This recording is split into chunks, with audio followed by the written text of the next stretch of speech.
Welcome friends. தென்றல் வந்து என்னை தொடும் சீரியல் இன்னைக்கு எபிசோட்ல வரக்கூடிய இன்ட்ரெஸ்டிங்கான சீன்ஸ் பத்தி பார்க்கலாம். சுடர் பாப்பாட்ட வெற்றி உனக்கு எதுவும் அடிபட்டுருச்சா அப்படின்னு கேட்கிறாரு.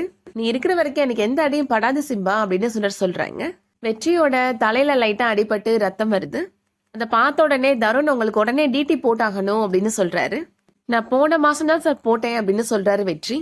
5 மாசத்துக்கு போட வேணாம் சார் அப்படின்னு சொல்றாரு. வெளியில போலீஸ்காரங்க எல்லாம் மயக்கம் மட்டும் விழுந்து கிடக்குறாங்க சார், அவங்கள போய் என்னன்னு பாருங்க அப்படின்னு சொல்றாரு வெற்றி. ரொம்ப தேங்க்ஸ் வெற்றி, நீங்க மட்டும் இல்லைன்னா அபிக்கும் சுடருக்கும் அடிபட்டிருக்கோம் அப்படின்னு சொல்றாரு தருண். என்ன பண்றதுன்னே எனக்கு தெரியல, ஒரு நிமிஷம் எனக்கு கை கால்லாம் நடுங்கிடுச்சு அப்படின்னு சொல்றாரு தருண். அதெல்லாம் அப்புறம் பாத்துக்கலாம் சார், நீங்க போய் அவங்கள போய் பாருங்க அப்படின்னு சொல்றாரு வெற்றி. அடுத்ததா ராதா பரமன் 2 பேருமே கோவிலுக்கு வந்திருக்கிறாங்க. என்னையா உன் கையில கயிறெல்லாம் கட்டியிருக்கிற அப்படின்னு ராதா கேக்குறாங்க. இது அரசியல்ல நான் வரதுக்காக கட்டின கயிறு அப்படின்னு சொல்றாரு பரமன். நான் புதுசா கட்சி ஆரம்பிக்க போறேன், அதோட பேரு காஞ்சி சேனை அப்படின்னு சொல்றாரு.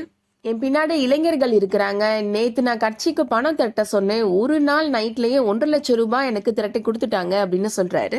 அந்த டைம்ல கரெக்டா போலீஸ் வராங்க. போலீஸ்காரர் சொல்றாரு, உன்னை அரெஸ்ட் பண்றதுக்கு தான் நான் வந்திருக்கிறேன் பரமா அப்படின்னு சொல்றாரு. நம்ம காஞ்சிபுரம் கலெக்டர் அபிநயா தான் கம்ப்ளைண்ட் கொடுத்துருக்காங்க அப்படின்னு சொல்றாரு. இவர் என்னோட புருஷன்றதுக்காக தான் கம்ப்ளைண்ட் கொடுத்தாரா அப்படின்னு ராதா கேக்குறாங்க. இவர் சில ஆட்களை சேர்த்து வச்சு கலவரத்தை தூண்டி விட்டுருக்காரு, அதனாலதான் இவர் மேல கம்ப்ளைண்ட் கொடுத்துருக்காங்க அபிநயா மேடம் அப்படின்னு போலீஸ்காரர் சொல்றாரு. பரமனை இப்போ அரெஸ்ட் பண்ணி போலீஸ்காரங்க கூட்டிட்டு போறாங்க. அந்த இடத்துல இப்போ கண்மணி வராங்க. ராதாட்டா இப்போ இங்க என்ன நடக்குதுன்னு உங்களுக்கு தெரியுதா அப்படின்னு கேக்குறாங்க. என்னோட புருஷனை போலீஸ் அரெஸ்ட் பண்ணி கூட்டிட்டு போறாங்க, என்ன நடக்குதுன்னு என்கிட்ட வந்து கேக்குற அப்படின்னு கேக்குறாங்க ராதா. நான் அதை பத்தி சொல்லல அப்படின்னு கண்மணி சொல்றாங்க. பரமனோட எதிரி வெற்றி தான் அப்படின்னு சொல்றாங்க கண்மணி. நான் அபிநயா பரமன் மேல கம்ப்ளைண்ட் கொடுத்துருக்காங்க, இதுல இருந்து உங்களுக்கு என்ன தெரியுது அப்படின்னு கேக்குறாங்க.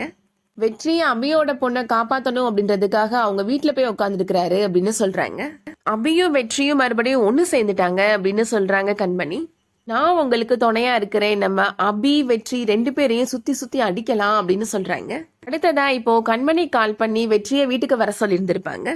எதுக்காக ஓயாம கால் பண்ணிட்டே இருந்த கண்மணி, அங்க நான் பாப்பாவை பாக்குற வேலை இருக்கு எனக்கு அப்படின்னு சொல்றாரு வெற்றி. கண்மணி சொல்றாங்க, நாளைக்கு என்ன பொண்ணு பார்க்க வராங்க, அங்க நீங்க வரக்கூடாதுன்னு என்னோட அப்பா சொல்றாங்க அப்படின்னு சொல்றாங்க. கண்மணியோட அப்பா சொல்றாரு, ஏற்கனவே போன தடவை நடந்ததுதான் உனக்கு தெரியுமேப்பா அப்படின்னு சொல்றாரு. வெற்றி சொல்றாரு, நீங்க சொல்றது எனக்கு நல்லாவே புரியுது அப்படின்னு சொல்றாரு. நாளைக்கு மாப்பிள்ளை வீட்டுல என்ன சீர்வரிசை கேட்டாலும் நான் பண்றேன் அப்படின்னு சொல்றாரு.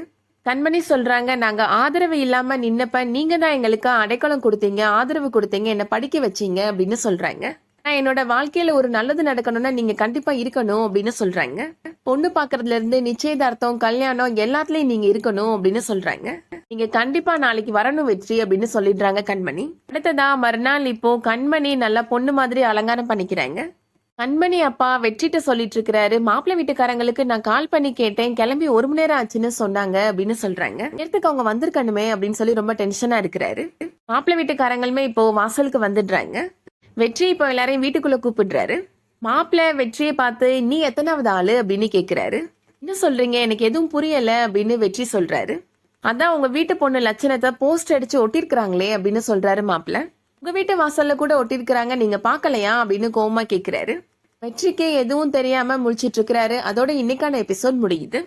இந்த வீடியோ உங்களுக்கு பிடிச்சிருந்துச்சுன்னா லைக் பண்ணிக்கோங்க. ரெகுலரா சீரியல் அப்டேட்ஸ்க்கு நம்ம சேனலை சப்ஸ்கிரைப் பண்ணிக்கோங்க. தேங்க்ஸ் ஃபார் வாட்சிங்.